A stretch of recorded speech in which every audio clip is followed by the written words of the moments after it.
Hello everyone, I hope you all are good and welcome back to our YouTube channel Reliant Commerce Academy, and we are back with another MCQ series of teaching aptitude, and all those questions which we are going to discuss today is very much important, and these questions surely gonna help you a lot for your exam. So do focus on this question and इस video को पूरा देखना, और जिन लोगों को ये video पसंद आ रही है वो लाइक करें, अपने फ्रेंड्स के साथ शेयर करें ताकि उन्हें भी हेल्प हो एग्ज़ाम को इजीली क्रैक करने में। और जिन लोगों ने अभी तक इस चैनल को सब्सक्राइब नहीं किया है वो पहले चैनल को सब्सक्राइब करें by pressing the bell icon. So let's start with the questions. आपके पास फर्स्ट क्वेश्चन आता है when the learner is self-directed it is termed as, कि लर्नर जब सेल्फ डायरेक्टेड होगा तो उसको क्या बोला जाएगा। पहला ऑप्शन है आपके पास पेडागॉगिकल लर्निंग। पहले हम लोग देख लेते हैं कि इसका मतलब क्या है। पेडागॉगिकल लर्निंग होता है हाउ अ चाइल्ड लर्न, कि एक जो छोटा बच्चा है वो कैसे लर्न करता है, कैसे चीज़ों को याद करता है, उसको बोलते हैं पेडागॉगिकल लर्निंग। तो क्या एक चाइल्ड सेल्फ डायरेक्टेड होता है? नहीं, उनको क्या है डायरेक्ट करने की अभी नीड है। तो पहला वाला ऑप्शन क्या हो जाता है, गलत हो जाता है कि पेडागॉगिकल लर्निंग तो नहीं है। नेक्स्ट देखो एंड्रागॉगिकल लर्निंग। एंड्रागॉगिकल लर्निंग होता है हाउ एन अडल्ट लर्न्स, और नॉर्मली एडल्ट कौन है, who have cross the teen age, यानी कि जो 19 ईयर्स की एज से अबव है वो क्या माने जाते हैं, एडल्ट माने जाते हैं। और एडल्ट नॉर्मली क्या होते हैं, सेल्फ डायरेक्टेड होते हैं। आप क्या बीकॉम का स्टूडेंट है या एमकॉम का स्टूडेंट है, उसको क्या बार बार बताने की नीड है कि आपके एग्जाम आ गए आप पढ़ लो, ठीक है। नॉर्मली क्या है, एडल्ट जो है वो सेल्फ डायरेक्टेड होते हैं। तो इसका सीधा सीधा आंसर क्या है, सेकंड वन, एंड्रागॉगिकल लर्निंग। नेक्स्ट भी ऑप्शन देख लेते हैं, डिस्टेंस एजुकेशन लर्निंग। तो डिस्टेंस एजुकेशन लर्निंग तो एक अलग ही चीज है, ठीक है। तो ये वाला ऑप्शन भी गलत है और ये वाला ऑप्शन भी गलत है। तो हमारा करेक्ट आंसर है एंड्रागॉगिकल लर्निंग। ओके, नेक्स्ट क्वेश्चन है at which of the following teaching level classroom environment is required to be significantly open and independent, कि कौन सी लेवल ऑफ टीचिंग में क्लासरूम का एनवायरनमेंट ओपन और इंडिपेंडेंट होता है। पहला है मेमोरी लेवल, फिर second understanding level, reflective level and all of the above. आपको लेवल्स ऑफ टीचिंग के ऊपर वीडियो प्रोवाइड की गई है तो इसका हम लोग ज़्यादा डिस्कस नहीं करेंगे। Correct answer is reflective level of teaching, जिसमें क्या है क्लासरूम का इन्वायरमेंट बहुत ज़्यादा ओपन और इंडिपेंडेंट होता है रिफ्लेक्टिव लेवल ऑफ टीचिंग में। Okay,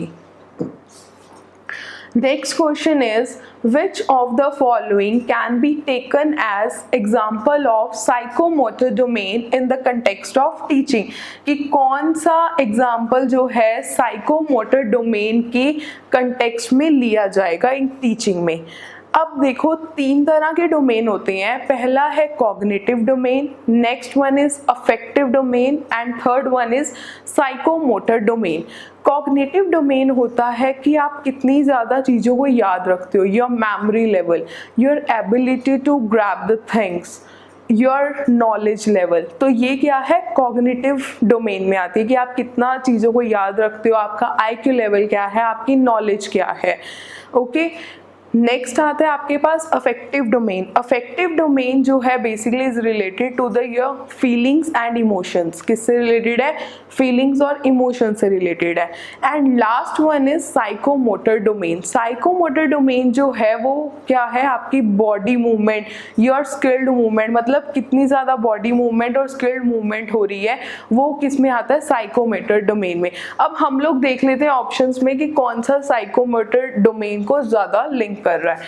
first option is demonstrate awareness to environmental pollution, कि आप क्या कर रहे हो, एक अवेयरनेस क्रिएट कर रहे हो एनवायरमेंट पॉल्यूशन से रिलेटेड। तो इसमें कोई ज़्यादा बॉडी मूवमेंट या आपकी स्किल्ड मूवमेंट इन्वॉल्व नहीं है।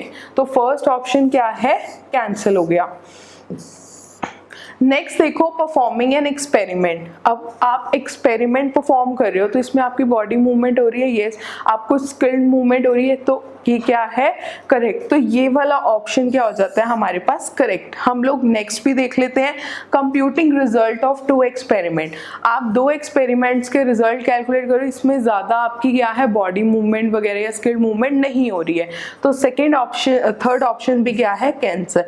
नरेटिंग अ स्टोरी, इसमें तो बिल्कुल भी नहीं हो रही है आपकी बॉडी मूवमेंट, आप सिर्फ बोल रहे हो कि आप स्टोरी नरेट कर रहे हो। सो your correct one is performing an experiment. Next question is the most expected immediate outcome of teaching is, कि सबसे ज़्यादा affected एक्सपेक्टेड और इमीडिएट आउटकम क्या आता है टीचिंग का। अब हम लोग ऑप्शंस देखते हैं। Change in the behaviour of the student in desirable action. देखो टीचिंग का सबसे पहले हमने एक जो लास्ट MCQ सीरीज में एक असर्शन थी, टीचिंग इम्प्लाइज लर्निंग, कि टीचिंग किसके लिए कराई जाती है कि बच्चे क्या है लर्न करें, उन चीज़ों को सीखें। और लर्निंग का मतलब क्या होता है permanent change in the behaviour of an individual, कि इंडिविजुअल के बिहेवियर में चेंज लेके आना।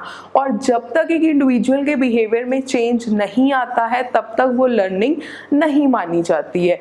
तो हम लोग अब ऑप्शंस की तरफ जाते हैं। देखो पहला ऑप्शन है change in the behaviour of student in desirable direction, तो ये क्या है करेक्ट। तो हमारा जो answer correct one is first option, कि बिहेवियर जो सबसे ज़्यादा एक्सपेक्टेड और इमीडिएट आउटकम जो आता है टीचिंग का वो ये है changes in the behaviour of student, कि स्टूडेंट के बिहेवियर में चेंज आना और एक सही डायरेक्शन में आना। नेक्स्ट है development of total personality of student. अब टोटल पर्सनालिटी तो बच्चों की धीरे धीरे डेवलप होगी ना, एक इमीडिएट आउटकम तो नहीं है आपकी टीचिंग का, तो ये ऑप्शंस क्या है गलत। Next one is building characters of a student, एक कैरेक्टर्स बिल्ड करना स्टूडेंट के, ये भी क्या है टाइम लेंगे, ठीक है, इमीडिएट आउटकम नहीं है। नेक्स्ट है getting selected for a suitable job, ये तो बहुत लास्ट वाला प्रोसेस है कि एक आपका जो स्टूडेंट है एक सेलेक्टेड जॉब क्या है उस जॉब में सेलेक्ट हो जाता है।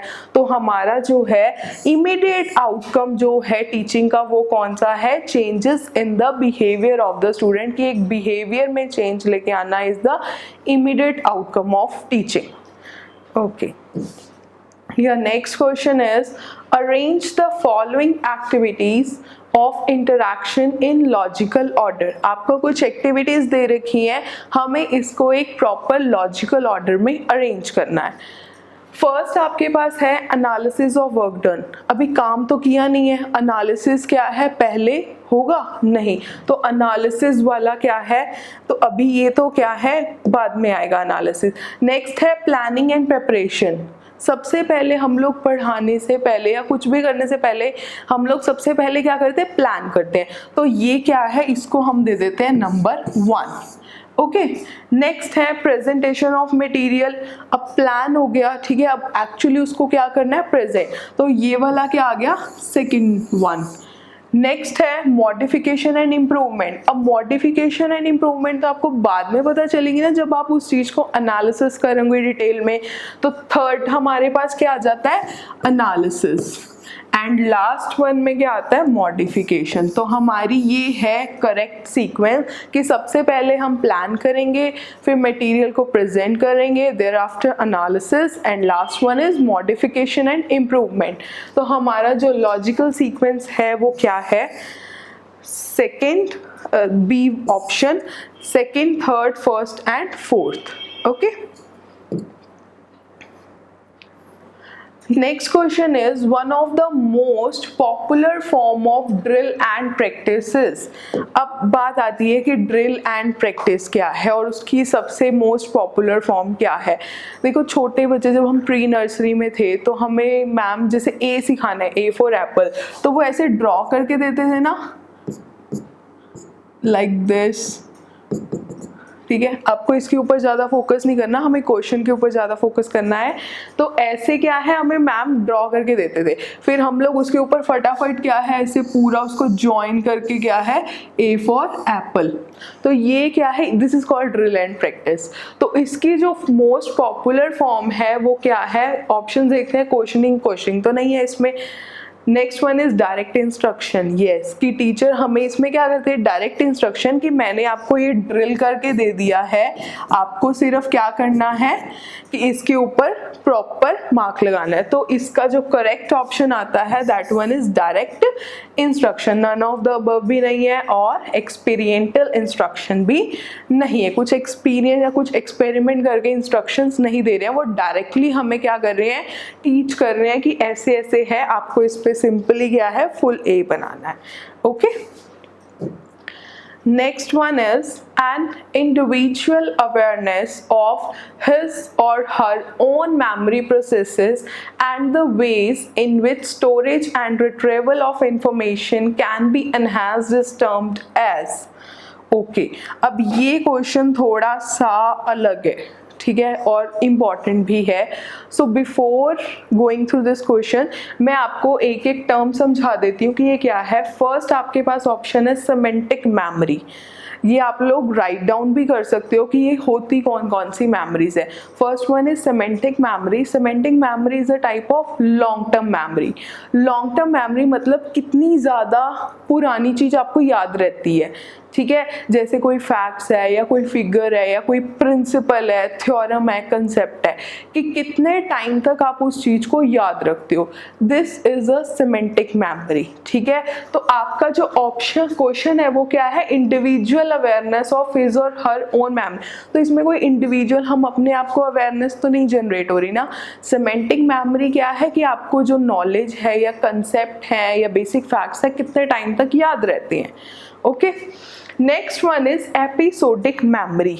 एपिसोडिक मेमोरी क्या होता है, जैसे सपोज हम लोग कहीं, जैसे suppose today is what ever first में, ठीक है, फर्स्ट में है तो हम लोग याद करते हैं कि लास्ट ईयर ना हम लोग ने ये किया था, या अब जैसे अब सपोज आपका आज बर्थडे है बट आप इस लॉकडाउन में पार्टी नहीं कर सकते, तो आप क्या है रिट्राइव करते हो कि हमने ना लास्ट ईयर यहाँ पे बर्थडे सेलिब्रेट किया था। दिस इज एपिसोडिक मेमोरी, कि आप पास्ट की चीज़ों को कितना याद रखते हो, ठीक है, कि लास्ट ईयर या हम इस ट्रिप पे गए थे, हमने ये वाला एग्जाम ऐसे दिया था। This is called episodic memory, कि आप पास्ट की चीज़ों को याद कर रहे हो। Okay, next one is procedural memory. Procedural memory क्या होती है, अब एक एग्जांपल लो कि आपको सपोज कार चलानी है।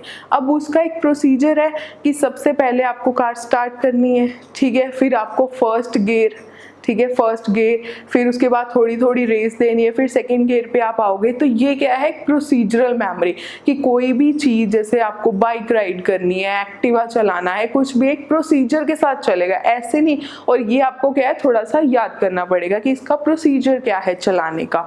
ओके, तो और आपके पास लास्ट ऑप्शन आता है Meta memory. Meta memory is basically concern with कि आप अपने बारे में कितना जानते हो, ठीक है। आपको सपोज जैसे कई बच्चे होते हैं उनको जो पढ़ते हैं साथ साथ जल्दी भूल जाते हैं, तो ये क्या है, आपकी इंडिविजुअल अवेयरनेस कितनी है आपके रिगार्डिंग। तो आपका जो क्वेश्चन है कि क्या क्वेश्चन है, इंडिविजुअल अवेयरनेस ऑफ हिज और her own memory processes and the way in which storage and retrieval of information can be enhance is termed as meta memory, ठीक है, कि आपको खुद के बारे में कितनी इंफॉर्मेशन है। अब आपको अपने बारे में तो पता है ना कि अगर मैं ये चीज़ों को सपोज मैंने एक बार पढ़ लिया सारा कंसेप्ट, बट मेरे को लास्ट में क्या है, रिवीजन की नीड है, ये आपको पता है, किसी और को नहीं पता आपके बारे में कि आपको रिवीजन की नीड पड़ती है या नहीं पड़ती। ओके, तो your correct answer is Meta memory. Semantic नहीं है कि आप कितनी ज़्यादा चीज़ों को याद रखते हो। एपिसोडिक पास्ट के इवेंट से रिलेटेड होती है। प्रोसीजरल की एक कार चलानी है, कैसे चलेगी, इसका एक प्रोसीजर है, वो आपको याद रखना है। And last one is Meta memory, जिसमें आप खुद के रिगार्डिंग अवेयरनेस है आपको कितनी। Okay, next one is at primary level it is better to teach in mother language because, क्या प्राइमरी लेवल में ये क्यों बेटर है कि जो एक टीचर एक मदर लैंग्वेज में पढ़ाए। ओके, अब हम इसके आंसर्स ऑप्शंस की तरफ जाते हैं, it develop the self confidence in children.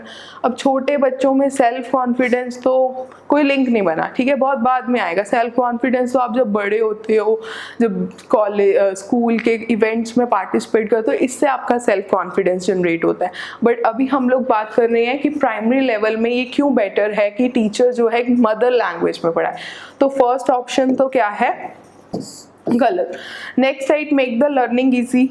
हाँ, कह सकते हैं कि लर्निंग थोड़ी सी ईजी हो जाएगी। Next one is it is helpful in intellectual development. Intellectual development भी नहीं हो रही है, बात की बात है ये। Last one is it helps children to learn in at natural atmosphere. क्या ये बच्चों को हेल्प करेगी नेचुरल एटमोसफियर में? यस, क्योंकि बच्चे, छोटे बच्चे तो स्कूल आने में डरते हैं कि नहीं हमें मैम मारेगी, बट अगर जो टीचर है वो उनकी मदर लैंग्वेज में, वो एक तो मदर लैंग्वेज में रीड करेंगे तो वो बेटर वे में समझ पाएंगे और वो इंटरेस्ट भी लेंगे उसमें। So your correct answer is it helps children to learn in a natural atmosphere. ये बच्चों को हेल्प करती है उनको बेटर वे में पढ़ाने में। Okay, next one is summative evaluation is used for which of the following purposes। Summative evaluation आपके माइंड में फटाफट आना चाहिए कि समेटिव evaluation यानी कि एंड, ठीक है, फाइनल ईयर एग्जाम, वो किस में हेल्प करती है? पहला है to monitor students progress during the learning progress, कि ये मॉनिटर करती है कि स्टूडेंट के लर्निंग प्रोसेस में। अब देखो, लर्निंग प्रोसेस में जो मॉनिटर करेगी वो फॉर्मेटिव इवैल्यूएशन है, कि आपकी क्लास टेस्ट है, ठीक है, यूनिट टेस्ट एग्जाम है, उससे आपकी क्या है, स्टूडेंट की जो है लर्निंग के प्रोसेस को मॉनिटर करती है। समेटिव में तो एंड रिजल्ट है, अब आपको पता है कि आपने क्या पढ़ा है सारा साल। नेक्स्ट है प्राइमरी टू सर्टिफाई और ग्रेड्स टू द स्टूडेंट, कि ये समेटिव इवैल्यूएशन इसलिए कंडक्ट की जाती है कि सिंपली हमें क्या है, अब स्टूडेंट को ग्रेड्स देने हैं। यस, लास्ट में फाइनल ईयर एग्जाम में तो आपके पास आपके हाथ में रिजल्ट ही आएगा ना। अब आप बाद में सोचते रहो कि हाँ काश हम पढ़ लेते तो हो जाता, ये अब बातें चलेगी। तो योर करेक्ट आंसर क्या है, to primary to certify grades to the student. हम लोग नेक्स्ट ऑप्शन भी देख लेते हैं, to find out what a student interest and working habit. Student का इंटरेस्ट जानने के लिए समेटिव इवैल्यूएशन नहीं है, ये सब किस में होता है, फॉर्मेटिव असेसमेंट्स में होता है। To assign student to specific learning group, एक स्टूडेंट को एक लर्निंग स्पेसिफिक लर्निंग ग्रुप में डालना, ये सब काम भी क्या होते हैं, ड्यूरिंग द ईयर होते हैं, लास्ट में ये काम नहीं होते। सो करेक्ट आंसर क्या है, primary to certify grades to the student. Okay, your last question is the performance of a student is compared with another student in which type of testing। किस type of testing में एक student की performance को दूसरे के साथ compare किया जाता है?